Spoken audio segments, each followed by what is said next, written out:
पूरी जानकारी के लिए। और अब रुक करेंगे 20 मिनट में 20 बड़ी खबरों का।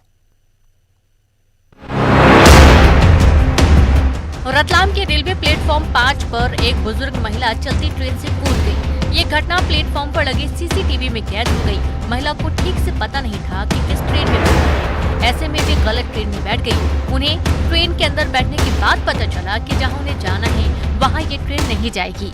इतनी देर में ट्रेन चलने लगी तो महिला ने घबरा कर उतरने की कोशिश में चलती ट्रेन से प्लेटफॉर्म पर ही छलांग लगा दी। महिला ट्रेन से कूदी तो वह प्लेटफॉर्म पर सीधे गिरी और बेहोश हो गई। इसके बाद आरपीएफ जवान ने दौड़कर वृद्ध महिला यात्री को संभाला। फिर दूसरे यात्री की मदद से महिला को प्लेटफॉर्म पर स्थित बेंच पर लिटाया और पानी पिलाया, जिससे महिला होश में आई। गनीमत रही कि ट्रेन की स्पीड बहुत ज्यादा नहीं थी, जिसकी वजह से उन्हें केवल मामूली चोट आई।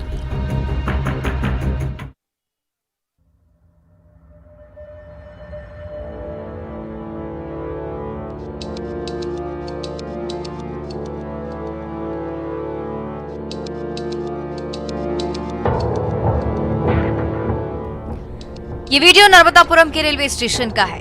वीडियो में दो बुजुर्ग महिला प्लेटफॉर्म नंबर 2 से भागते हुए पटरी पार कर प्लेटफॉर्म नंबर 1 पर आती हुई दिखाई दे रही हैं। इसी दौरान प्लेटफॉर्म नंबर 1 पर सामने से एक ट्रेन स्टेशन के पास पहुंचने वाली होती है। इसी बीच आरपीएफ के जवान की नजर दोनों महिलाओं पर पड़ती है, जो प्लेटफॉर्म पार कर रही होती है। ट्रेन काफी तेजी से महिला की तरफ आता देख जवान दौड़कर दोनों महिलाओं के पास पहुँचते हैं। उन्हें तुरंत ही पटरी से प्लेटफॉर्म पर चढ़ाते हैं, जिससे उनकी जान बच जाती है।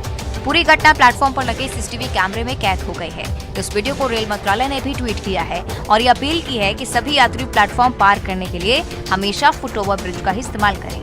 हालांकि नर्मदापुरम होशंगाबाद के रेलवे स्टेशन पर पुराना फुटओवर ब्रिज तोड़कर नया फुटओवर ब्रिज भी बनाया गया है, लेकिन इतनी दूर बनाया गया है कि यात्री अक्सर इसका प्रयोग करने से कतराते हैं। इसे लेकर कई बार आंदोलन भी हो चुके हैं।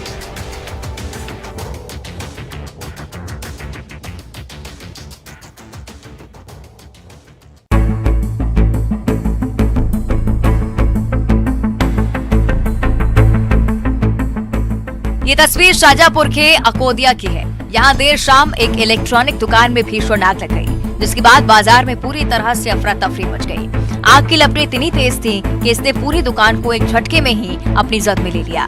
इससे दुकान में रखा सारा सामान जलकर खाक हो गया है। दुकान में आग लगी देखकर पहले तो लोगों ने खुद ही आग बुझाने की कोशिश की, लेकिन आग को फैलता देख आसपास के लोगों ने फायर ब्रिगेड को इसकी सूचना दी। सूचना मिलते ही तुरंत ही दमकल की टीम भी मौके पर पहुंच गई और कुछ देर की मशक्कत के बाद आग पर काबू पा लिया गया। लेकिन जब तक फायर ब्रिगेड की गाड़ी वहां पहुंची और आग को बुझाया गया, तब तक दुकान में रखा सारा सामान जलकर पूरी तरह से खाक हो चुका था। फिलहाल आग लगने का कारण शॉर्ट सर्किट बताया जा रहा है।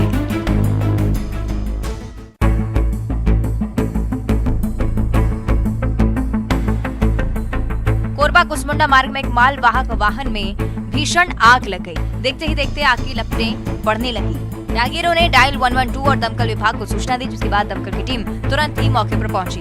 लेकिन टीम को आग पर काबू पाने के लिए काफी मशक्कत करनी पड़ी। जब तक आग पर काबू पाया गया, तब तक माल वाहक वाहन में रखा सारा सामान जलकर खाक हो गया था।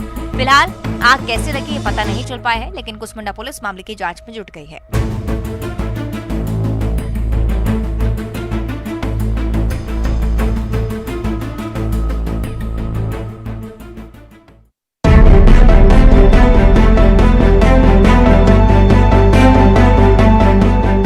रायपुर में फाइनेंस कंपनी का लोन नहीं चुकाने पर प्रशासन ने 3 दुकानों पर कार्रवाई की है। कोर्ट के आदेश के बाद 3 दुकानों को सील कर दिया गया है। कारोबारी पर 2 करोड़ 80 लाख रुपए का लोन नहीं चुकाने का आरोप है।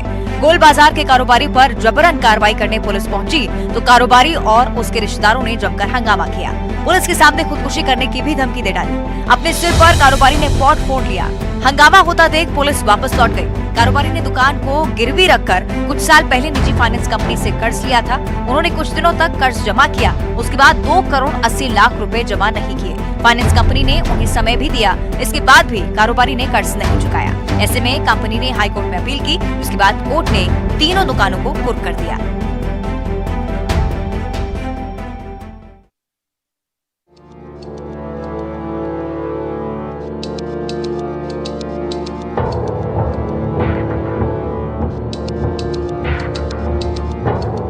छत्तीसगढ़ के कवर्धा में तड़के सुबह एक भीषण सड़क हादसा हो गया।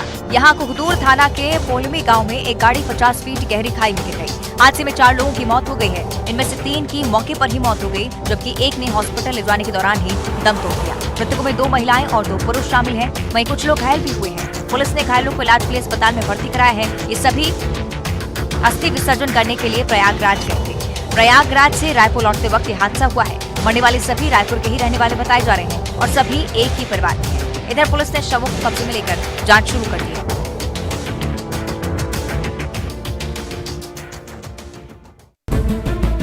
सागर के मकरोनिया चौराहे पर देर रात 2 गुटों में विवाद हो गया और इस विवाद में कुछ लोगों ने एक युवक का लाठी डंडों से खूब पिटाई कर दी।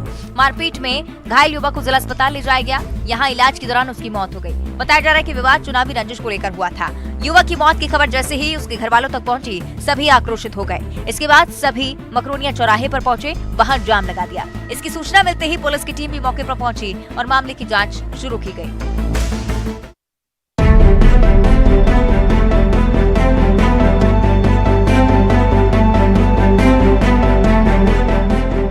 सीहोर के बरखेड़ा हसन गांव में देर रात एक तेंदुए की मौजूदगी देखने को मिली, जिसके बाद से ग्रामीण काफी दहशत में हैं। यहां देर रात तेंदुआ गांव में घुस गया, फिर पूर्व सरपंच के घर के पास बनी पालतू जानवरों के पानी हौद से पानी पीने लगा। ये पूरी घटना वहां लगे सीसीटीवी कैमरे में कैद हो गई। जैसे ही ग्रामीणों ने ये सीसीटीवी फुटेज देखा, उन्होंने तुरंत ही इसकी सूचना वन विभाग को दी। तेंदुए का ये वीडियो अब सोशल मीडिया पर खूब वायरल हो रहा है।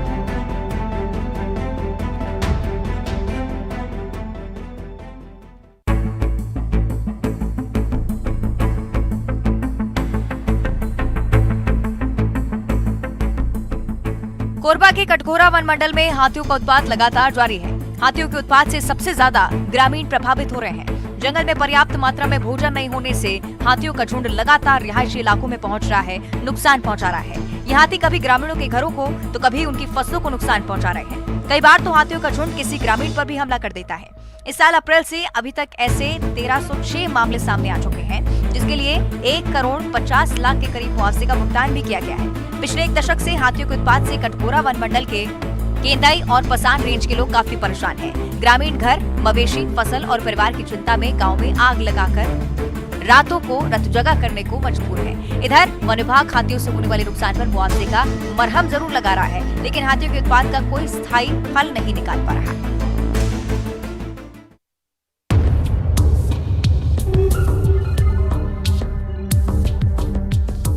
रायपुर में आए दिनों चाकूबाजी की घटनाएं सामने आती रहती हैं। लोग मामूली सी बात पर चाकू से हमला कर देते हैं। बुधवार को भी ऐसी ही एक चाकूबाजी की घटना सामने आई थी। खमतराई थाना क्षेत्र स्थित पेट्रोल पंप पर रात में 2 युवक पेट्रोल डलवाने गए थे। जब पेट्रोल पंप पर कर्मचारी उनकी बाइक में पेट्रोल डाल रहा था तो ये बदमाश उससे डरा धमका रहे थे। पेट्रोल पंप के मालिक ने ये देखा तो इन युवकों को टोका।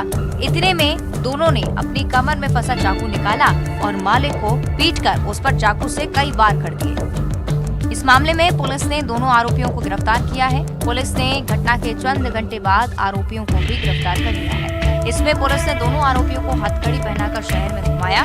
गिरफ्तार हुए बदमाशों के नाम जितेंद्र उर्फ जीतू और कृष्णा उर्फ विकी है। ये लड़के भनपुरी इलाके के रहने वाले हैं।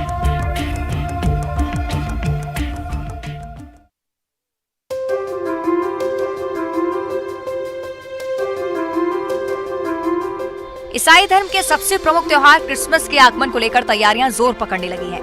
क्रिसमस में अब कुछ ही दिन बाकी रह गए हैं और ऐसे में लोग खरीदारी में जुटे हुए हैं। वहीं बाजार भी पूरी तरह से क्रिसमस के रंग में रंगे नजर आ रहे हैं। बाजारों में वही रंग नजर आ रहे हैं जो बच्चों सहित बड़ों को आकर्षित करते हैं। वहीं गिफ्ट आइटम की भी ढेरों वैरायटीज बाजार में आई हुई हैं। यही वजह है कि लोग खरीदारी में जुट गए हैं और इस त्योहार को धूमधाम के साथ मनाने की तैयारी में हैं।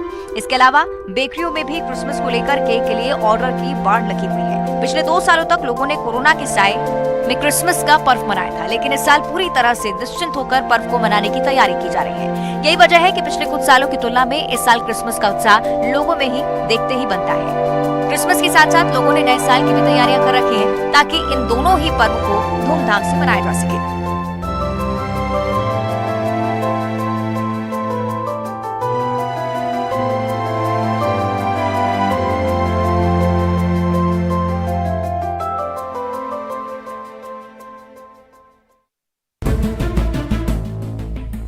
बर्थडे पर केक बनवाना आम बात है, लेकिन जब जन्मदिन यीशु मसीह का हो तो केक की अहमियत और बढ़ जाती है। क्रिसमस के दिन को खास बनाने के लिए ईसाई समुदाय के लोग जबलपुर में एक विशेष तरह का केक बनवाते हैं, जिसे वाइन केक कहा जाता है। इस वाइन केक को बनाने का काम अंग्रेजों के समय से होता आ रहा है। ये केक जरा खास है। इस खास तौर पर क्रिसमस डे के लिए तैयार किया जाता है। आम केक की ही तरह तैयार होने वाले इस केक में वाइन मिलाई जाती है, जो केक को कई दिनों तक खराब होने से बचाती है। वहीं इसे बनाने के लिए आज भी ट्रेडिशनल तरीका ही अपनाया जाता है, जिसकी वजह से लोग इसे और ज्यादा पसंद करते हैं।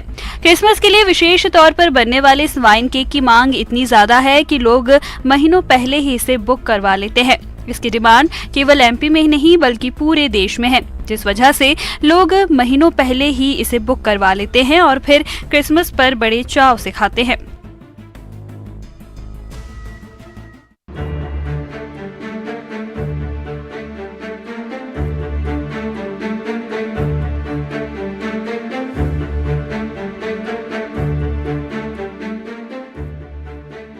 एक तरफ सरकार स्वच्छ भारत मिशन चला रही है, वहीं कांकेर के पुराना बस स्टैंड में बने नए सुलभ शौचालय को बिना उद्घाटन किए ही तोड़ दिया गया। वजह दी गई कि यहाँ पाथवे और वॉल बनाया जाएगा, लेकिन 1 साल बीत जाने के बाद भी पाथवे का काम शुरू नहीं हो पाया। न ही तोड़े गए शौचालय को बनवाया गया। इस बस स्टैंड के सामने कई दुकानें हैं। शहर का मेन मार्केट भी इसी एरिया में पड़ता है, जिस कारण रोजाना बड़ी संख्या में लोग पुराना बस स्टैंड वाले एरिया में पहुंचते हैं। इसके बावजूद वहां शौचालय की सुविधा नहीं दी जा रही है। ऐसे में लोग खुले में शौच करने को मजबूर हो गए हैं। इस वजह से व्यापारियों और उनके कर्मचारियों को काफी परेशानियों का भी सामना करना पड़ता है।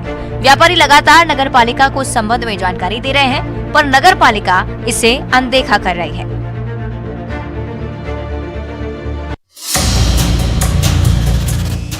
स्कूलों में नौनिहालों को पानी भरने की जिम्मेदारी। बच्चों के हाथों में बाल्टी किसने थमाई, किसने दिया पानी जमा करने का जिम्मा। अब तक तो स्कूलों में छात्रों से झाड़ू लगवाने और सफाई करवाने के मामले सामने आते रहे थे, लेकिन अब उनके कंधे पर यूं कहें तो जिम्मेदारी की बोझ और लाद दी गई है। तस्वीरें मध्य प्रदेश के शहडोल जिले की है। बुढ़ा शिक्षा विकास खंड अंतर्गत केशवाही के सगरा टोला सरकारी स्कूल में बच्चों से पानी भरवाया जा रहा है। तस्वीरें देखिए, कैंपस में ही दूर हैंडपंप है, वहाँ से 2 बच्चियां एक बड़ी सी बाल्टी में पानी भर कर ला रही हैं। वजन इतना कि दोनों मिलकर भी बाल्टी नहीं उठा पा रही। बताया जाता है कि स्कूल में कहानी सिर्फ आज की नहीं है, आज तो मामला सामने आया है। पहले से भी स्कूल में ऐसा होता आ रहा है।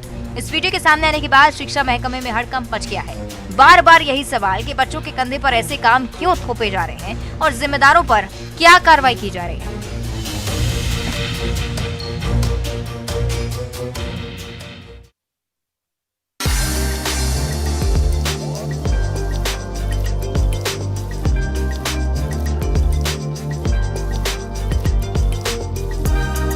ये सजे धजे घोड़े बैंड बाजे की धुन।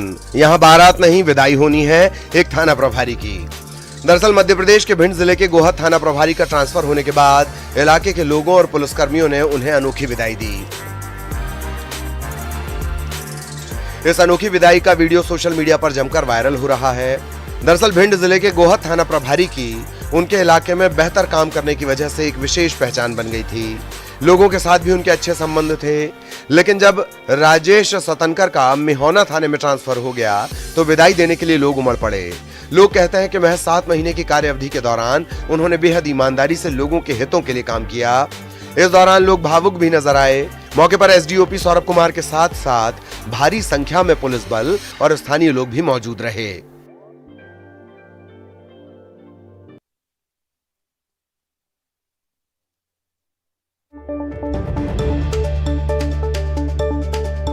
खबर है